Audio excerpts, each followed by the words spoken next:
সে বর্ণনা করতে শুরু করলেন। সুবহানাল্লাহ পড়েন। বিশ্বনবী একটা কোরআনের আয়াত লুকিয়ে রাখে নাই, রাখছে? যাই নাজিল হয়েছে তাই প্রচার করেছে। কারণ আল্লাহ বলেছেন বাল্লিগ মা উনজিলা ইলাইক, ও নবী যা আপনার কাছে নাজিল হয় প্রচার করে দেন। গোপন করা যাবে? যাই নাজিল হতো বিশ্বনবী শেয়ার করত। রাত্রিবেলা নাজিল হলে সকালে সাহাবাদেরকে বলে দিত, সকালে নাজিল হলে দুপুরবেলা কাফেরদের কাছে প্রচার করে দিত, দুপুরে নাজিল হলে রাত্রিবেলা বলে দিত। এটা ছিল বিশ্বনবীর অভ্যাস। যাই ওহী নাজিল হয় বিশ্বনবী শেয়ার করে। কিন্তু কি অবাক করা কাণ্ড, কি আজীব কথা, হঠাৎ করে বিশ্বনবীর কাছে ওহী আসা বন্ধ হয়ে গেল। ওহী আসা বন্ধ।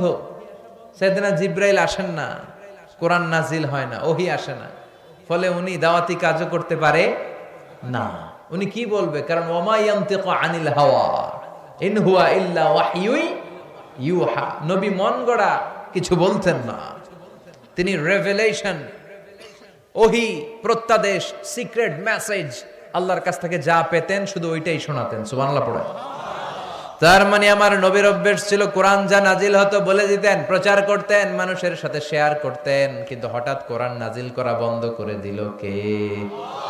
কোরআন যখন নাজিল হওয়া বন্ধ হয়ে যায়, নবীর দাওয়াতি কাজও থেমে যায়। বিশ্বনবী আর কোরআন প্রচার করতে পারছেন না, কারণ নতুন তো আসে নাই কিছু। কথা কম, এরকম বন্ধ। কোন বর্ণনা এসেছে 15 দিন, কোন বর্ণনায় 1 মাস, কোন বর্ণনায় 3 মাস, কোন বর্ণনায় 6 মাস। 6 মাস বিশ্বনবীর কাছে ওহী আসে না। বিশ্বনবী নতুন কোন আয়াতের কথা কাউকে শোনাতে পারেন না। কাফির মুশরিকরা হাসি ঠাট্টা শুরু করলো, বলল মুহাম্মদ তোর আল্লাহ তোরে ছাড়ছে, তোর আল্লাহ তোরে ভুলছে। নাউজুবিল্লাহ কইবেন না? সবাই ঠাট্টা শুরু করে দিল, মুহাম্মাদের আল্লাহ মুহাম্মদরে ভুইল্লা গেছে, মুহাম্মাদের আল্লাহ মুহাম্মদরে ছেড়ে দিয়েছে। বিশ্বনবীর চাচী আবু লাহাবের স্ত্রী উম্মে জামিল এসে বলে, ও মুহাম্মদ তোমার শয়তানটা তোমার কাছে আসে না কেন? শয়তান দিয়ে তিনি জিবরাইল আলাইহিস সালামকে বুঝিয়েছেন। নাউজুবিল্লাহ পড়েন। কিরে মুহাম্মদ, তোমার শয়তানটা আসে না তোমার কাছে? তোমার আল্লাহ তোমারে ভুলে গেছে, আল্লাহ তোমারে ছেড়ে দিছে। নাউজুবিল্লাহ পড়েন। বিশ্বনবীর অন্তরে জ্বালা, বিশ্বনবী হতাশ। কিরে, আমার কোনো ভুল হলো নাকি? আমার কোনো অন্যায় হচ্ছে নাকি? আল্লাহ কোরআনের আয়াত ওহী হিসেবে নাজিল করছেন না কেন? আল্লাহ কি আমারে পছন্দ করে না? এরকম হতাশা মাঝে মাঝে আমাদের জীবনে আছে না নাই? মাঝে মাঝে আমরা হতাশ হই, বলি আল্লাহ আমার জীবনে এত দুঃখ কেন, আমি কিছু পাইলাম না। এরকম লোক আছে না নাই? খালি অভিযোগ, খালি শুকরিয়া নাই, আছে না নাই?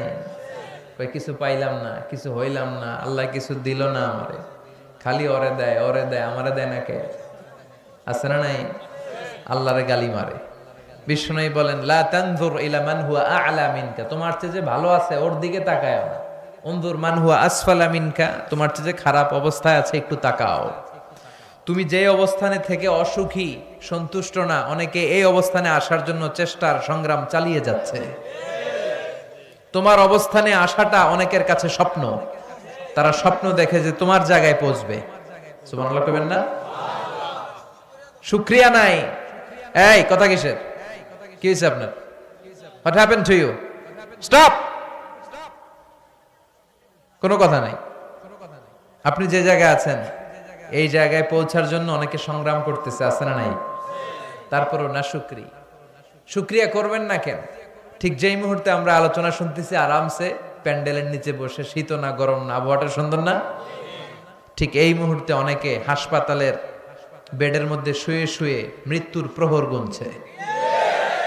ক্যান্সার, ডাক্তার বলছে আর চলবে না জীবন, লাস্ট স্টেজে চলে আসছেন, এবার খালি দোয়া, এবার খালি তার সেলের ভিতরে, স্নায়ুর ভিতরে জ্বালা, ওর ছেলে আগুন ধরে গেছে, জ্বালা, যন্ত্রণা, চিৎকার।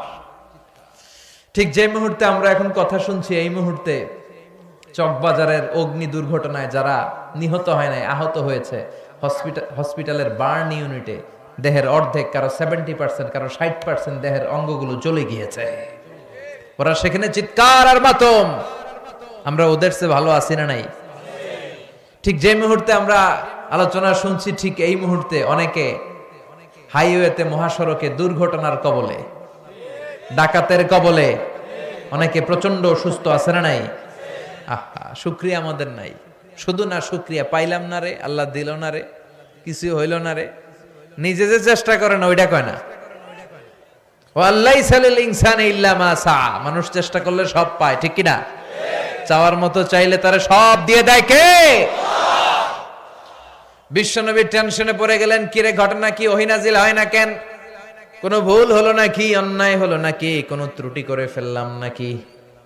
হতাশ হয়ে গেলেন আমার নবী। যেমন আমরাও মাঝে মাঝে হতাশ হয়ে যাই। আমরা বলি আমার জীবনে তো ভালো কিছু হয় না, সব দুঃখ কষ্ট তো আমার সাথে এরকম হয় কেন? আছে না নাই? এই হতাশ যারা, তাদের জন্য এই সূরা মোটিভেশনাল সূরা, সূরাতুদ, সবাই বলেন সূরাতুদ। আল্লাহ বললেন ওয়াদ-দুহা, আলো, আশার আলো, সম্ভাবনার আলো। সুবহানাল্লাহ পড়েন। বিশ্বনবীকে আশা জাগানোর জন্য, বিশ্বনবীকে আশ্বস্ত করার জন্য, বিশ্বনবীকে সাপোর্ট করার জন্য, বিশ্বনবীকে জানিয়ে দেওয়ার জন্য আল্লাহ সূরাটা নাজিল করলেন। ওয়াদ-দুহা ওয়াল-লাইলি ইযা সাজা মা ওয়াদ্দা'আকা রাব্বুকা ওয়া মা ক্বালা ওয়ালাল আখিরাতু খায়রুল লাকা মিনাল উলা ওয়ালাসাউফা ইউ'তিকা রাব্বুকা ফাতারদা। সুবহানাল্লাহ পড়েন। আল্লাহ নাজিল করলেন নবী ওয়াদ-দুহা, আলোর শপথ, প্রভাতের সূর্য কিরণের শপথ, ওয়াল-লাইলি ইযা সাজা, রাতের শপথ যখন রাতটা নিঝুম আর নিস্তব্ধ হয়। সুবহানাল্লাহ পড়েন। আলো আর অন্ধকার, এই দুইটার কসম কাটলেন কে? আলো আর অন্ধকারের কসম কাটার মধ্য দিয়ে মূলত আলো দ্বারা আল্লাহ তাআলা ওহীর আগমনকে বুঝিয়েছেন, আর অন্ধকার দিয়ে ওহীর অনুপস্থিতি বুঝিয়েছেন। সুবহানাল্লাহ পড়েন। বিশ্বনবীর আল্লাহ বুঝাতে চাইলেন, নবী আলোর কসম, অন্ধকারের কসম, সব সময় আলো থাকলে আপনার ভাল লাগবে না। বছরের 365 দিন যদি দিনে রাতে সব সময় আকাশে সূর্য দেখা যায়, ভালো লাগবে নাকি? ঘুমানো যাবে নাকি? অন্ধকারের দরকার আছে না নাই? আবার 365 দিনের সব সময় যদি ঘুটঘুটে অন্ধকার থাকে, সূর্যের আলো না থাকে, তাইলেও ভালো লাগে নাকি? আলোরও দরকার আছে, অন্ধকারেরও। এজন্য আল্লাহ আলোর কসম কাটলেন, অন্ধকারের কসম কাটলেন, আর বুঝাতে চাইলেন নবী ওহী আসাটা যেমন দরকার, কিছুদিন ওহী আসা বন্ধ থাকাও দরকার। সুবহানাল্লাহ পড়েন। কারণ বারবার ওহী আসলে ওই ওহী রিসিভ করে আপনি হজম করতে পারবেন না। আল্লাহু আকবার। কারণ ওহীর একটা পাওয়ার আছে না নাই? সূর্যের যেমন কিরণ থাকে, তেজ থাকে, ওহীরও তেজ আছে না নাই? বিশ্বনবীর যাতে কষ্ট না হয় এজন্য আল্লাহ বন্ধ রাখছিলেন। বিশ্বনবীরে বললেন, ও নবী, আমি আপনারা ভুলে যাই নাই, ছেড়ে দেই নাই, আপনার যাতে কষ্ট না হয় এজন্য কিছুদিন ইচ্ছা করে গ্যাপ রাখছি, বন্ধ রাখছি। আল্লাহু আকবার। কারণ ওহী এত পাওয়ারফুল, বিশ্বনবী এটারে বলেছেন কাওলান সাকিলা। কোরআনের ওহীকে কাওলান সাকিলা মানে ভারী আওয়াজ, শক্ত আওয়াজ, শক্ত বাণী, পাওয়ারফুল বাণী বলে ঘোষণা করেছে কে? মা আয়েশা বর্ণনা করেন, প্রচন্ড শীতের রাতে বিশ্বনবীর উপর যখন কোরআন নাজিল হতো, বিশ্বনবী ঘেমে একাকার হয়ে যেতেন। প্রচন্ড শীতের রাতে যখন এই কোরআন আসতো, আমরা তো মাগনা কোরআন পাইছি, কোনো কষ্ট করা লাগে নাই। বিশ্বনবী শীতের রাতে যখন এই কোরআন রিসিভ করত, বিশ্বনবীর হাত্তা ইয়াতাফাসসাদু জাবিনাহু আরাকান, এই থুতনি দিয়ে দাড়ি বেয়ে ঝরঝর করে ঘাম ঝরতো। মিসলা সালসালাতিল জারাস, দপ্তরি যেমনি ঘন্টা বাজায় ধাম ধাম আওয়াজ, এরকম বিকট আওয়াজে ওহী আসতো। বিশ্বনবী যখন কোনো ওটের উপর বসা থাকা অবস্থায় ওহী রিসিভ করতেন, ওটের বুকটা মাটিতে লেগে যেত। ঘোড়ার উপর বসে থাকা অবস্থায় যখন বিশ্বনবী কোরআনের আয়াত ওহী রিসিভ করতেন, ঘোড়ার পা বালুর মধ্যে দেবে যেত। বিশ্বনবী মাঝে মাঝে সাহাবাদের পায়ের মধ্যে মাথা রেখে ঘুমাতেন। এক সাহাবার পায়ের মধ্যে, রানের মধ্যে বিশ্বনবী মাথা রেখে ঘুমিয়ে গেলেন। ঘন্টাখানিক ঘুমালেন। সাহাবী বলে, আমার পায়ে কোনো ব্যথা পাই না। হঠাৎ বিশ্বনবী চোখ মেললেন, তখনও শুয়ে রইলেন। ইন দা মিন টাইম কোরআনের আয়াতগুলো ওহী হিসেবে বিশ্বনবীর উপর যখন নাজিল হতে শুরু করলো, সাহাবী বলে, আমার মনে হলো আমার পায়ের রান এখনই মুহূর্তের মধ্যে ফেটে যাবে, আমার হাড্ডি মনে হয় ফেটে যাবে। 2 ঘন্টা শুয়ে আছে, ওই সাহাবী টেরই পায় না বিশ্বনবীর মাথা। কিন্তু যখনই কোরআনের আয়াত নাজিল হতে শুরু করলো, সাহাবী বললেন, আমার হাঁটুর উপরে, আমার রানের উপরে এত প্রেসার আর চাপ পড়তে শুরু করলো, আমার মনে হচ্ছিল যে আমার রানের হাড্ডিটা ভেঙে খান খান হয়ে যাবে। তার মানে ওহির কোরআনের আয়াতের একটা পাওয়ার আছে না নাই? আল্লাহ বুঝাতে চাইলেন নবী সব সময় যদি এই ওহী নাজিল করি, এই ওহী রিসিভ করতে যে আপনার স্নায়ু, আপনার শরীর এটা বরদাস্ত করতে পারবে না, এটা হজম করতে পারবে না। তাই আপনাকে বিশ্রাম দেওয়ার জন্য, প্রশান্তির জন্য, দিন শেষে রাতকে যেমনি আমি বিশ্রামের জন্য পাঠাই, তেমনি কিছুদিন ওহী নাজিল করে আবার ওহী বন্ধ করে আপনাকে আমি বিশ্রামের সুযোগ করে দিয়েছি। এজন্য রব্বুল আলামিন বলেন, আদ-দুহা ওয়াল-লাইলি ইযা সাজা মা ওয়াদ্দাআকা রাব্বুকা ওয়া মা ক্বালা, মা ওয়াদ্দাআকা রাব্বুকা ওয়া মা ক্বালা। ও নবী, আপনার প্রভু আপনারে ভুলে যায় নাই, আপনারে উপর আপনার প্রভু অসন্তুষ্ট হয় নাই, আপনারে ছেড়ে দেয় নাই, ভুলে যায় নাই, অসন্তুষ্ট হয় নাই, বরং যারা আপনারে গালি দেয় আমি তাদের উপর অসন্তুষ্ট হয়েছি। ঠিক কি না? কাফির মুশরিকরা বিশ্বনবীরে কবি বলে গালি দিত, পাগল বলে গালি দিত, গণক বলে গালি দিত, আর বলতো মুহাম্মদ তুমি হলো আবতার, মানে লেস কাটা। নাউজুবিল্লাহ পড়বেন না? সবাই বলতো মুহাম্মদ তোমার কোনো ছেলে সন্তান নাই, তুমি মরলে তোমার সব শেষ। ও মুহাম্মদ তোমার নাম নেয়ার মতো কেউ থাকবে না। বিশ্বনবীর 3টা ছেলে ছিল, ছোট্ট বয়সেই কেড়ে নিল কে? 4টা মেয়ে বেঁচে ছিল, জাইনাব, রুকাইয়া, উম্মে কুলসুম, ফাতিমা। বিশ্বনবীর 4 জন মেয়ে ছিল, কোনো ছেলে সন্তান বেঁচে ছিল না। এজন্য কাফেররা বলতো মুহাম্মদ আনতাল আবতার, তুমি লেস কাটা, তুমি লেস কাটা, তোমার বংশ নির্বংশ হয়ে যাবে, তোমার ছেলে নাই, তোমার নাম নেয়ার মতো কেউ নাই। আল্লাহ বললেন, নবী ইন্না শানিয়াকা হুয়াল আবতার, যারা আপনারা লেস কাটা বলে ওরাই লেস কাটা, ওদের বংশ আমি নির্বংশ করে দেব। বিশ্বনবীর বিরুদ্ধে যারা কথা বলে ওরা পিতৃ পরিচয়হীন জারদ সন্তান, চিল্লায় বলেন ঠিক কিনা?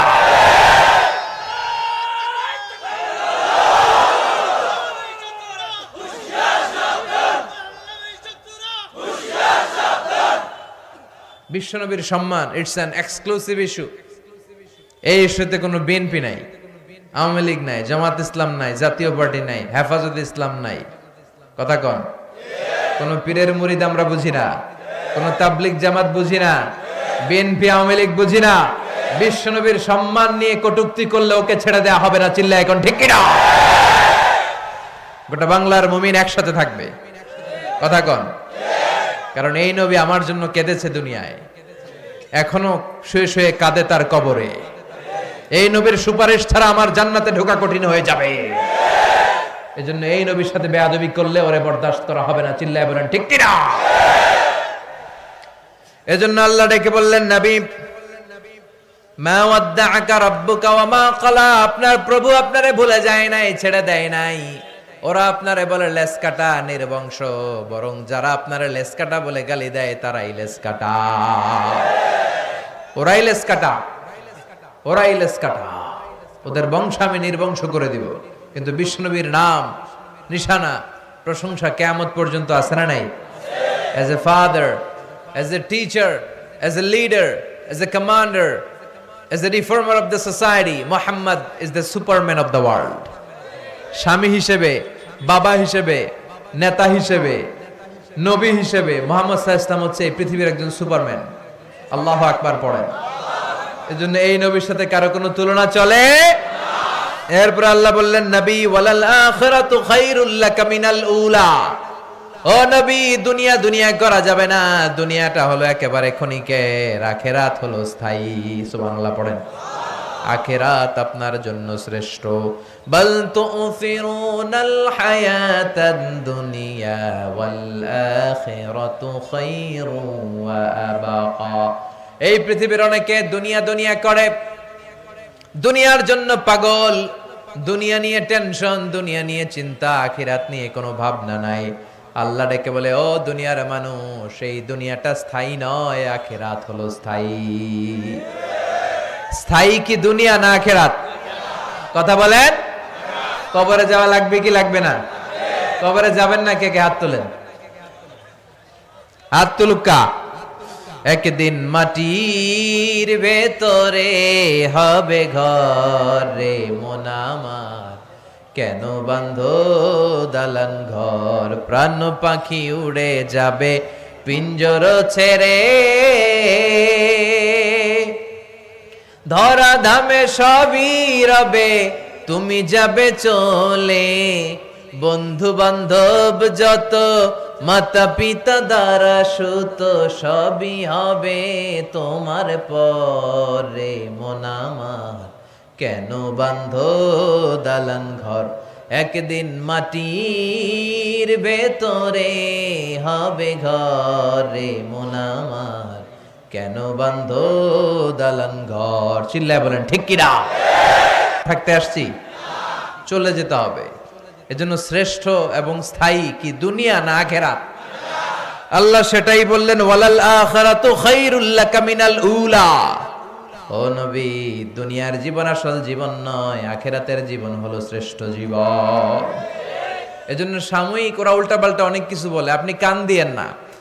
এরপরে বিশ্বনবীরে খুশি করার জন্য আল্লাহ বলতে শুরু করলেন, ওয়ালা সাউফা ইউতিকা রাব্বুকা ফাতারদা। ও নবী, অচিরেই আপনার রব আপনাকে এমন এমন জিনিস দান করবে, এগুলো পেয়ে আপনি খুশি হয়ে যাবেন। সুবহানাল্লাহ পড়েন। ওয়ালা সাউফা ইউতিকা রাব্বুকা ফাতারদা, আল্লাহর ওয়াদা। আল্লাহ বলছেন, ও নবী, অচিরেই আমি আপনাকে এমন এমন জিনিস দান করব, এগুলো পেয়ে আপনি খুশি হয়ে যাবেন। বিশ্বনবীরে খুশি করার দায়িত্ব কার? এজন্য বিশ্বনবীকে আল্লাহ বলেছেন আমার হাবিব। বিশ্বনবী আল্লাহর কি? আর সাইয়েদানা ইব্রাহিম আলাইহিস সালাম আল্লাহর কি? খলিল। খলিল মানেও বন্ধু, হাবিব মানেও বন্ধু। তবে খলিল মানে এমন বন্ধু যেই বন্ধু আল্লাহরে খুশি করার জন্য কাজ করে, আর হাবিব মানে এমন বন্ধু যেই বন্ধুরে খুশি রাখার জন্য আল্লাহ নিজেই কাজ করে। কার মর্যাদা বেশি? বিশ্বনবীর মর্যাদা বেশি। ওয়ালা সাউফা ইউতিকা রাব্বুকা ফাতারদা। ও নবী, এমন এমন জিনিস আমি আপনাকে দান করব, আপনি খুশি হয়ে যাবেন। সুবহানাল্লাহ পড়েন। তার মানে বিশ্বনবীকে খুশি রাখার দায়িত্ব কার? আরো জোরে বলতে হবে কার? বিশ্বনবীকে এমন এমন জিনিস আল্লাহ তাআলা দান করেছেন, এমন এমন জিনিস আল্লাহ তাআলা বিশ্বনবীকে দান করেছেন যেগুলো পেয়ে বিশ্বনবী খুশি হয়েছেন। সুবহানাল্লাহ পড়েন। এমন এমন জিনিস আল্লাহ বিশ্বনবীকে দিয়েছেন, এগুলো পেয়ে বিশ্বনবী খুশি। কি দিলেন, কি পেয়ে খুশি হলেন শুনবেন? হ্যাঁ, কষ্ট হচ্ছে আপনাদের? কথা বলেন। উঠে চলে যাবেন? কি বৃষ্টি পড়তেছে না? জ্বর আসবে আপনাদের, নিউমোনিয়া হবে, কিন্তু পরে আমারে গালি দিবেন। হ্যাঁ, চলবে চলবে চলবে। ওয়ালা সাউফা ইউতিকা রাব্বুকা, চিল্লায় বলতে হবে, ওয়ালা সাউফা ইউতিকা রাব্বুকা। ও নবী, এমন এমন জিনিস আমি আপনাকে দান করব, এই জিনিসগুলো পেয়ে আপনি খুশি হয়ে যাবেন। সুবহানাল্লাহ পড়েন। কি কি দিলেন? নাম্বার 1, বিশ্বনবী যখন মক্কায় দাওয়াতি কাজ শুরু করে দিলেন, তখন মক্কায় কাফির মুশরিকরা কালিমা পড়ে না, বিশ্বনবীর ডাকে সাড়া দেয় না। বিশ্বনবী দেখলেন মক্কার দুইটা লোক অনেক পাওয়ারফুল, অনেক ব্যক্তিত্ব তাদের বেশি, দুইজনের একজন যদি কালিমা পড়ে মুসলমান হয়ে যায়, তাহলে মক্কায় ইসলাম প্রচার করা সহজ হয়ে যায়। সুবহানাল্লাহ পড়েন। দুইজনের একজন হলো ওমর ফারুক, আরেকজন হচ্ছে আবু জাহাল। বিশ্বনবী রাতের বেলা চোখের পানি ছেড়ে দোয়া করে, আল্লাহুম্মা আইজ্জাল ইসলাম বিআহাব্বি হাযাইনার রাজুলাইনি ইলাইক। আল্লাহ, এই দুই লোকের যারে তোমার ভাল লাগে তারে তুমি ইসলামের ভেতরে দাখিল করায়া দাও। বি আবি জাহাল ইবনে হিশাম আও ওমর ইবনুল খাত্তাব। আল্লাহ, হয় ওমর ফারুককে তুমি কালেমার পথে নিয়ে আস, অথবা আবু জাহেলকে তুমি কালেমার পথে নিয়ে আস। দোয়াটা কবুল করে নিল কে? আল্লাহ। আবু জাহেলের জন্য করলো না, ওমর ফারুকের জন্য? সুবহানাল্লাহ কইবেন না? ওমর ফারুক নাঙ্গা তলোয়ারি নিয়ে বিশ্বনবীর মাথা কাটার জন্য ছুটে এসেছে। বিশ্বনবী তখন আরকাম ইবনে দারিল আরকামের ঘরে বসে লুকিয়ে লুকিয়ে দাওয়াতি কাজ করতেন। বিশ্বনবীর চাচা হামজা ইবনে আব্দুল মুত্তালিব বলল, নবী, ওমর ফারুক বিশাল বড় তরোয়ার নিয়ে তোমাকে মারার জন্য এসেছে, তুমি পালিয়ে যাও, তুমি পালিয়ে যাও, আমরাও পালিয়ে যাই। বিশ্বনবী বললেন, না, ও চাচা সরে যান, কিছুদিন আগে ওমরের জন্য আমি দোয়া করেছি, আমার মন বলছে আমার দোয়াটা মনে হয় আল্লাহর কাছে কবুল হয়েছে। ওমর ফারুক চলে আসলেন, এসে তলোয়ারটা রেখে দিয়ে চিৎকার করে ঘোষণা দিলেন, আশহাদু আল্লা ইলাহা ইল্লাল্লাহ ওয়া আশহাদু আন্নাকা মুহাম্মাদ রাসূলুল্লাহ। আমি সাক্ষ্য দিচ্ছি আল্লাহ ছাড়া কোনো ইলাহ নাই, আর আমি আরো সাক্ষ্য দিচ্ছি আপনি আল্লাহর প্রেরিত বান্দা এবং রাসূল। ওমরে ফারুককে ইসলামের ভেতরে ঢুকায় দিল কে? ওমরে ফারুকের ইসলাম দেখে বিশ্বনবী খুশি হয়ে গেলেন। ওয়ালা সাউফা ইয়াতিকা রাব্বুকা, ও নবী এমন এমন জিনিস আপনারে আমি দিব, আপনি খুশি হয়ে যাবেন। সুবহানাল্লাহ পড়েন। তার মানে ওমরে ফারুককে ইসলামের শশীতল ছায়া তলে এনে বিশ্বনবীরে খুশি করে দিল কে? বিশ্বনবী বলছেন লা নাবিয়্যা বা'দি ওয়ালা রাসূলা, আমার পরে কোন নবী নাই, কোন রাসূল নাই, তবে লাউ কানা বা'দি নাবিয়্যুন লাকানা উমর, আমার পরে কেউ নবী হবে না, রাসূল হবে না, তবে আমার পরে যদি কেউ নবী হয়ে থাকে আমার ওমরে ফারুক নবী হয়ে যাবে। কেউ নবী হবে না, নবী হওয়ার কোয়ালিটি কারো নাই, তবে যদি কারো নবী হওয়ার কোয়ালিটি থাকতো আমার ওমরের সেই কোয়ালিটি আছে। প্রভু তুমি বলেছ রাসূল দেবে না, বলনি দেবে না ওমর, বলনি দেবে না হামজা তারিক, খালিদ বিজয়ী সমর। প্রভু তুমি বলেছ রাসূল দেবে না, বলনি দেবে না ওমর, বলনি দেবে না হামজা তারিক, খালিদ বিজয়ী সমর। প্রভু তুমি বলেছ রাসূল দেবে না। সুবহানাল্লাহ পড়েন। ওমরে ফারুক নবী হয়ে যেত। ওমরে ফারুক কালিমা পড়ে মুসলমান হলেন, আর বিশ্বনবী খুশি হয়ে গেলেন। ওয়ালা সাউফা ইয়াতিকা রাব্বুকা, ও নবী আপনারে খুশি করা আমার কাজ। আল্লাহু আকবার। এরপরে বিশ্বনবী দাওয়াত দেওয়ার জন্য তায়েফে গেলেন। কোথায় গেলেন? হজ উমরা যারা করেছেন তারা জানেন, মক্কা থেকে প্রায় 70-80 কিলোমিটার দূর এই তায়েফ। পাহাড় বেয়ে বেয়ে ওঠা লাগে, পাহাড় বেয়ে বেয়ে অনেক উঁচু। বিশ্বনবী যে দাওয়াত দিলেন, কিন্তু তায়েফের ছেলেরা বিশ্বনবীর দাওয়াত কি গ্রহণ করেছে? কথা বলেন। বরং বিশ্বনবীকে কি মেরেছে? 3টা জায়গায় বিশ্বনবী বেহুশ হয়েছেন। কয় জায়গায়? ওই জায়গাগুলো এখনো চিহ্নিত আছে। বিশ্বনবীর দেহ থেকে রক্ত ঝরেছে। তায়েফের মাটি সাক্ষী, তায়েফের পাথর সাক্ষী। বিশ্বনবীর গা থেকে ঝরঝর করে রক্ত ঝরেছে, ঠিক কিনা?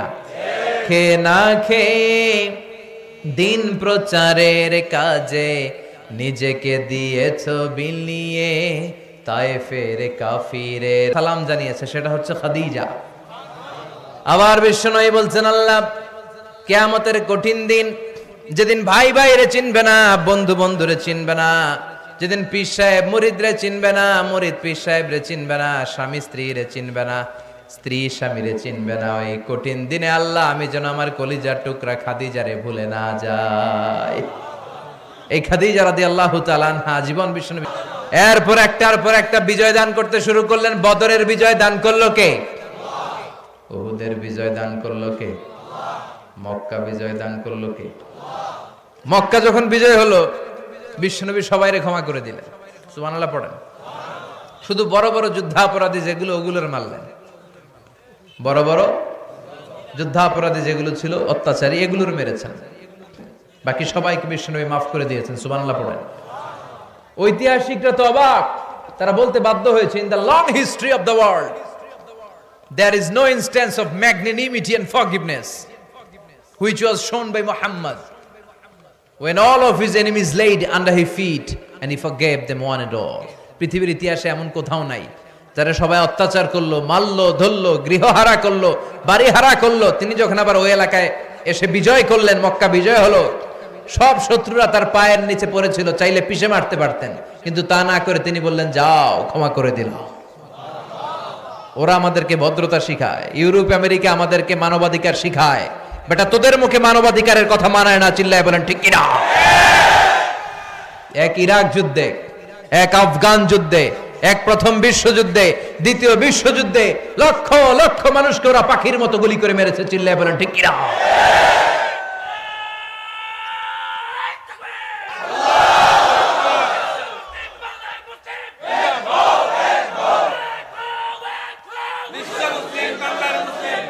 আমরা কোনো যুদ্ধ চাই না, আমরা শান্তি চাই, চিল্লায় বলেন।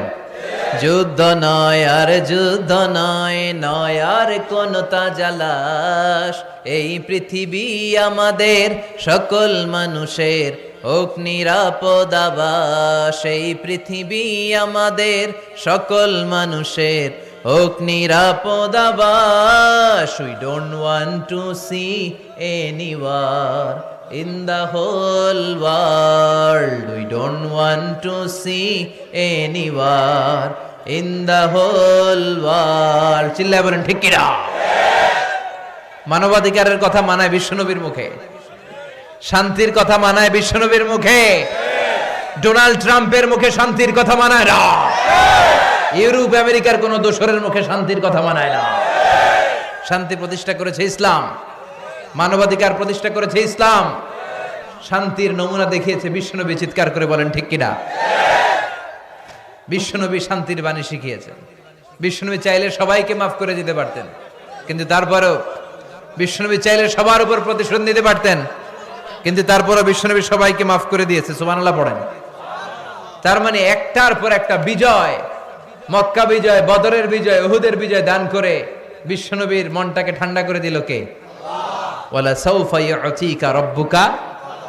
অচিরেই নবী আমি আপনাকে এমন এমন জিনিস দান করব আপনার হৃদয়টা ঠান্ডা হয়ে যাবে। এবার বিশ্বনবী টেনশনে পড়লেন, আরেক টেনশন। বিশ্বনবীর টেনশন যেখানে আল্লাহর রহমত। কি টেনশনে পড়লেন? বিশ্বনবী ভাবলেন, হায় রে, আগের উম্মতের কেউ পাইছে 500 বছর, কেউ পাইছে 1000 বছর, কেউ হায়াত পেয়েছে 2000 বছর, আর আমার উম্মত আমার উম্মতি মা বাইনা 60 ইলা 70, আমার উম্মতের গড় আয়ু 60 থেকে 70। এই উম্মতের গড় আয়ু কত? আপনাদের মৌলভীবাজারের কি অবস্থা? হ্যাঁ, আরো বেশি। 100 বছরের কেউ আছেন কিনা এদিকে দেখি, হাত তো লুক্কা আছে। 90 বছরেরও নাই, নানি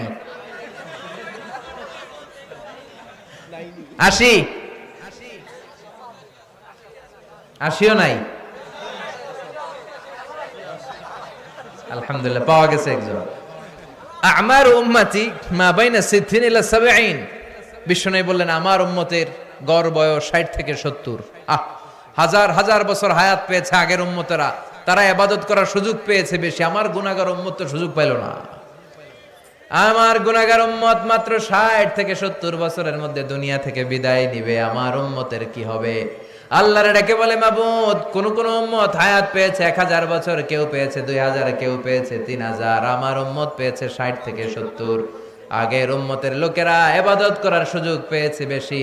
আমার উম্মতের কি হবে? আবার আল্লাহ বললেন, নবী টেনশন নিয়েন না, আপনার উম্মতকে এমন জিনিস আমি দান করে দিব যে এটা গোটা বিশ্বের কাউরে দেই নাই। ইন্না আনজালনাহু ফি লাইলাতিল কদরি ওয়া মা আদরাকা মা লাইলাতুল কদর। লাইলাতুল কদরি খায়রুম মিন আলফি শাহর। সুবহানাল্লাহ পড়েন। ও নবী, আপনার উম্মত তো 60-70 বছরের মধ্যে মরে যাবে, এজন্য এই উম্মতকে আমি লাইলাতুল কদর, কদরের রাত দিয়ে দিলাম। খায়রুম মিন আলফি শাহর, 1000 মাসের চেয়ে সেরা। আপনার উম্মত এক রাত ইবাদত করবে, 1000 মাসের ইবাদতের সওয়াব আমলনামায় দিবে কে? আল্লাহ। ফাতারদা, নবী খুশি হয়ে গেলেন। সুবহানাল্লাহ পড়েন। ওয়ালা সাউফা ইউতিকা রাব্বুকা। ও নবী, এমন এমন জিনিস আপনারে দেব, আপনি খুশি হয়ে যাবেন। সুবহানাল্লাহ পড়েন। এরপরে নবীকে আল্লাহ দিয়েছেন ওয়াসিলা, আল ফাদিলা, ওয়া বা'আথ মাকামাম মাহমুদা। সুবহানাল্লাহ পড়েন। মাকামে মাহমুদ দান করেছে, শ্রেষ্ঠতম জায়গা। আল্লাহর সিংহাসনের পরে যে সিংহাসন আল্লাহ বানাবে, ওইটার উপরে কাউকে বসতে না দিয়ে আল্লাহ রাব্বুল আলামিন বিশ্ব নবীকে সেখানে বসতে দিবেন। খুশি করার অনেক মাধ্যম আছে না নাই? এরপর আল্লাহ বললেন, নবী, আমি আপনারে কাউসার দেব। কাউসার, ইন্না আ'তাইনাকাল কাউসার ফাসাল্লি লিরাব্বিকা ওয়ানহার ইন্না শানিআকা হুয়াল আবতার। সুবহানাল্লাহ পড়েন। ও নবী, কাউসারের পানি দিব আর আপনি বিলি করবেন। এই কাউসারের পানি আহলা মিনাল আসাল, মধুর চাইতেও মিষ্টি। আব্রাদু মিনাস সালজ, বরফের চাইতেও ঠান্ডা। আহলা মিনাল আসাল, মধুর চাইতে মিষ্টি, বরফের চাইতে ঠান্ডা, দুধের চাইতে সাদা। এক ঢোক যে খাবে চিরকালের জন্য গলার তৃষ্ণা মিটে যাবে। Who have a drink from Kausar, just one drink, one sip, he will never be thirsty again in his life. জীবনে আর কখনো থার্স্টি হবে না, তৃষ্ণার্ত হবে না। ওর গলা থেকে তৃষ্ণা কেড়ে নিবে কে? ফাতারদা। বিশ্বনবী খুশি হয়ে গেলেন। ওয়ালা সাউফা ইউতিকা রাব্বুকা, ও নবী অচিরেই এমন এমন জিনিস আমি দেব, very soon I am gonna give you something that will make you happy. Very soon এমন এমন জিনিস আমি আপনারে দিব, আপনি খুশি হয়ে যাবেন। সুবহানাল্লাহ পড়েন। এরপরে বিশ্বনবী কিয়ামতের ময়দানে মাকামে মাহমুদের সিজদায় পড়ে থাকবেন। বিশ্বনবী কাঁদতে থাকবেন উম্মতি উম্মতি বলে। বিশ্বনবীর কান্না দেখে রব্বুল আলামিন সহ্য করতে পারবে না। সাইয়েদনা জিব্রাইলকে বলবেন, যাও জিব্রাইল বিশ্বনবীরে বলো কেন তিনি কাঁদে। সাইয়েদনা জিব্রাইল বলবেন, ও নবী কাঁদেন কেন? বিশ্বনবী তখনও সিজদায় আর বলবে উম্মতি উম্মতি। ও আল্লাহ, আমার গুনাহগার উম্মতের কি হবে? আমার জন্য কাঁদে, আপনার জন্য কাঁদে, আমাদের জন্য কাঁদে, ঠিক কিনা? আমার গুনাহগার উম্মতের কি হবে বলেন? আল্লাহ বলেন, নবী মাথা উঠান, আজকে আপনারে লজ্জিত করব না, সম্মানিত করব। ইরফা রাসাক, মাথা উঠান। সাল তুতা, আজকে যা চাইবেন সব দেব।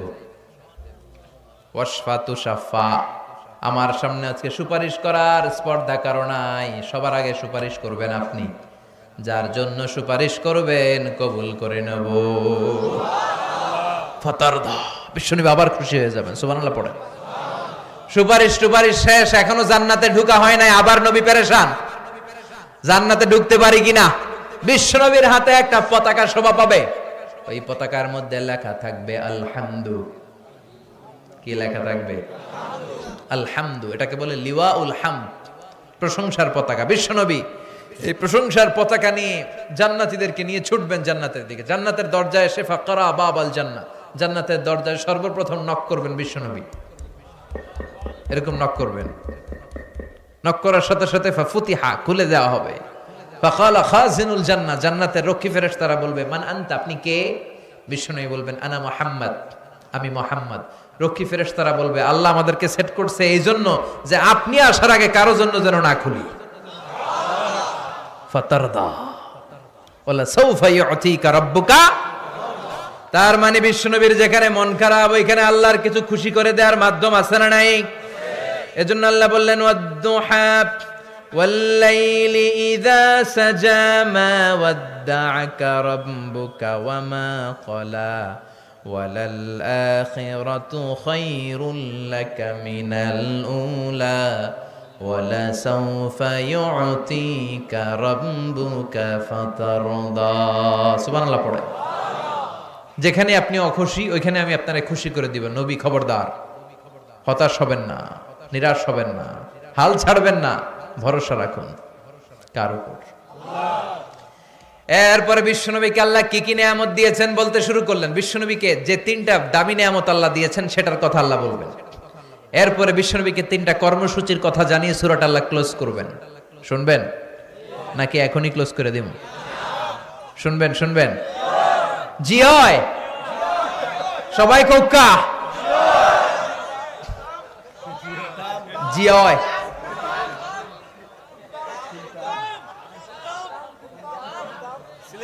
ঠিক কিনা?